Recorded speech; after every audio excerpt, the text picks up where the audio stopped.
خدا تمہاری تخلیق کی ظاہری اور باطنی تکمیل میں مصروف ہے۔ 15واں اصول ہے، اس کی پوری توجہ تم پر ہے۔ ہر انسان ایک زیر تکمیل مرحلے میں ہے جو آہستگی اور مضبوطی سے تکمیل کی طرف گامزن ہے۔ ہم میں سے ہر ایک منتظر اور تکمیل پانے کی تقاضوں میں ایک نیا نامکمل فن پارہ ہے۔ خدا ہم میں سے ہر ایک کے ساتھ انفرادی معاملہ رکھتا ہے، کیونکہ نسل انسانی ماہرانہ خطاطی کا نفیس فن ہے جہاں پوری تصویر میں ہر نقطہ یکساں اہم ہے۔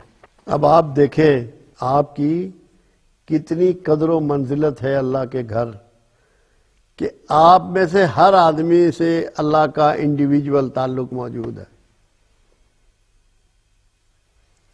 آپ اللہ کو مانتے ہیں، ریکارڈ پہ آ رہا ہے، آپ کے ماں باپ کے نام بھی لکھے جا رہے ہیں۔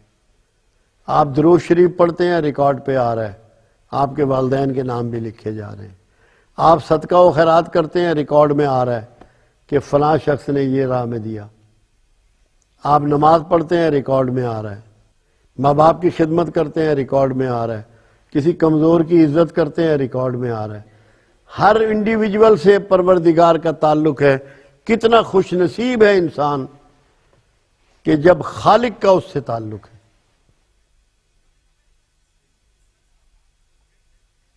آپ سوچیں کہ آپ نامعلوم تھے، نامعدوم تھے، مگر ایک جگہ آپ تھے، اللہ کی یاد میں آپ تھے۔ اس کے مطابق اس نے روحیں ڈھالی، روحیں بنائی، پھر اتنا یاد رکھا اس کو کب بھیجنا ہے، کس کے گھر میں بھیجنا ہے۔ تو کتنا خوش نصیب ہے انسان کہ اللہ کی یاد میں رہتا ہے، اس کی مخلوق اس کی یاد میں موجود ہے۔ کیسا خالق ہے،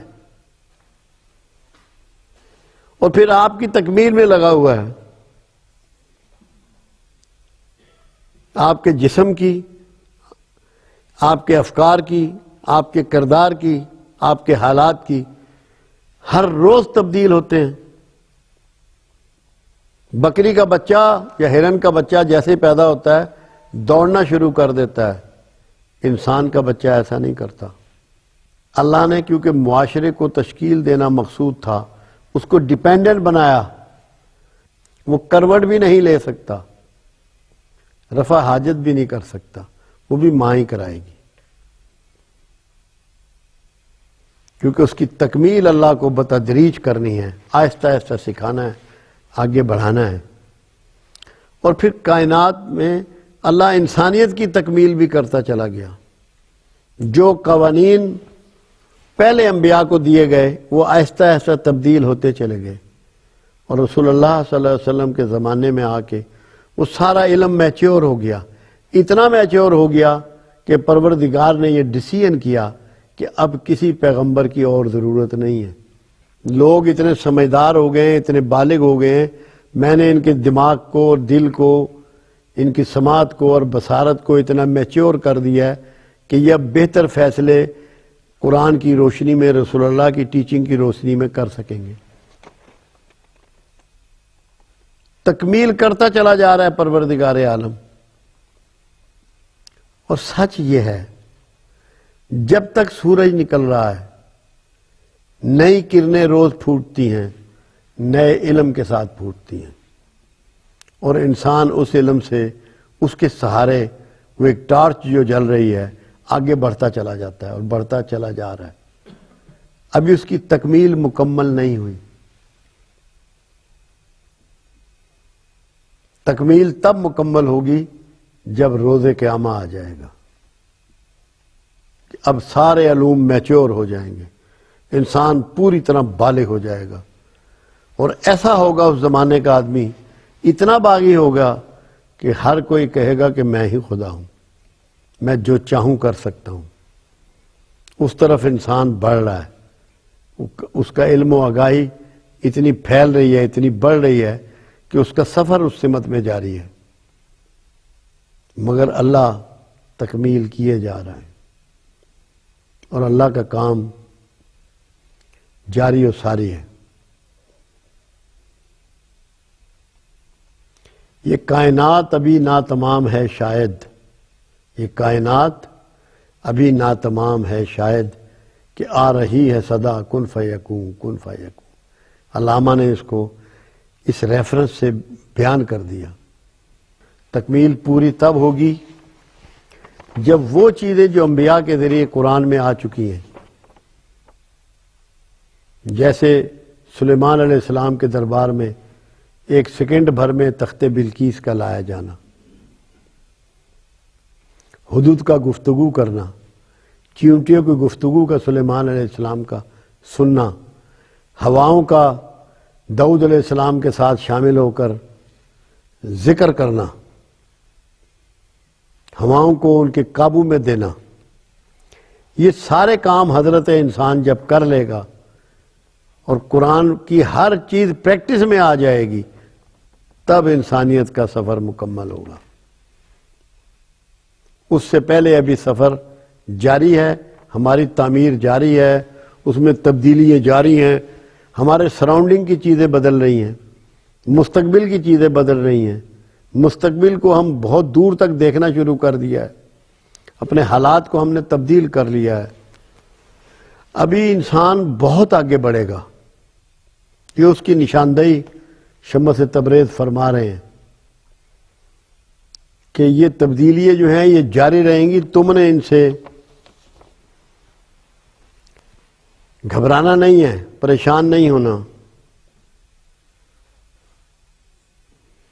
ہم میں سے ہر کوئی اللہ کا فن پارہ ہے، اللہ نے ہمیں سب کو شرف عطا فرمایا ہے۔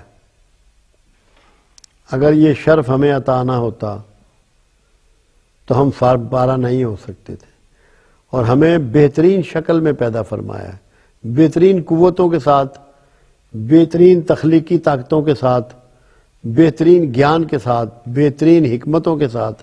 سب سے حسین چیز جو اللہ نے کائنات میں بنائی ہے وہ حضرت انسان ہے، اور میں کہا کرتا ہوں کہ انسان اللہ کا دولہا ہے، وی آئی پی ہے، جس کے لیے ساری نعمتیں ہیں۔ جب آپ کو اس نے سب سے سجدہ کرایا تو اس کا مقصد کیا تھا؟ کیا شرک مقصد تھا؟ مقصد یہ تھا کہ میں نے جتنی چیزیں پیدا کی ہیں وہ انسان کے پروٹوکول کے لیے ہیں، اس کی فرما برداری کے لیے ہیں۔ اسی لیے پھر پروردگار نے یہ بھی کہا کہ میں نے کائنات کو تمہارے لیے مسخر کر دیا ہے، اس میں پھیل جاؤ۔ تو کائنات کی کوئی چیز ایسی نہیں ہے جو انسان کے لیے تسخیر نہ کر دی گئی ہو، جو اس کے دسترس میں نہ دے دی گئی ہو، چاہے وہ آسمانوں میں چیزیں ہوں یا زمین میں ہوں، جو چیز کائنات میں ہے انسانی دسترس میں موجود ہے۔ تو انسان کا سفر اس طرح بھی جاری رہے گا اور اپنی تکمیل کی طرف بڑھتا رہے گا کہ جتنی چیزیں اس کی دسترس میں ہیں ان کو اپنے قابو میں لا کر دکھائے۔ اس لیے بندے کو یہ چاہیے کہ جو بھی تبدیلیاں اس کے سراؤنڈنگ میں آ رہی ہیں ان سے بے چین نہ ہو۔ ہمارے ہاں تو سائنسی ڈیولپمنٹ پہ بھی فتوے شروع ہو جاتے ہیں بغیر غور کیے، اور آج وہ ان چیزوں کو ہم انجوائے کر رہے ہیں۔ میری آواز اب پتہ نہیں اللہ جانے کہاں کہاں پہنچ رہی ہے۔ تو یہ سارے طریقے ہمارے لیے ہیں، ہماری اس میں عزت ہے، حوصلہ افزائی ہے، رحمتیں ہیں، برکتیں ہیں کہ ہمیں یہ محسوس کرنا چاہیے کہ میرا اللہ میری طرف متوجہ ہے۔ جب آپ یہ سمجھ لیں گے، اور وہ یہ کہتا ہے کہ میں تمہاری سوچوں کو بھی جانتا ہوں، میں تمہاری گفتگو کو بھی جانتا ہوں، میں تمہارے افعال کو بھی جانتا ہوں، میں تمہیں بھی جانتا ہوں، تمہارے دل میں رہتا ہوں، اس کے بالکل قریب رہتا ہوں۔ تو جب آپ کے اتنا قریب رہ رہا ہے تو آپ سے محبت کتنی کرتا ہے، آپ کی نگہداشت کتنی کرتا ہے۔ صرف ہمیں اس کا احساس کرنے کی ضرورت ہے تاکہ ہم صحیح معنوں میں اللہ سے اپنے تعلق کو سمجھ لیں اور اس کو آگے بڑھائیں۔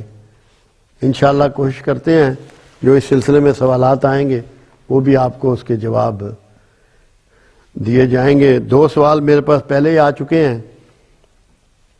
محبت کسی بھی دل میں سما سکتی ہے یا اس کے لیے دل مخصوص ہوتے ہیں؟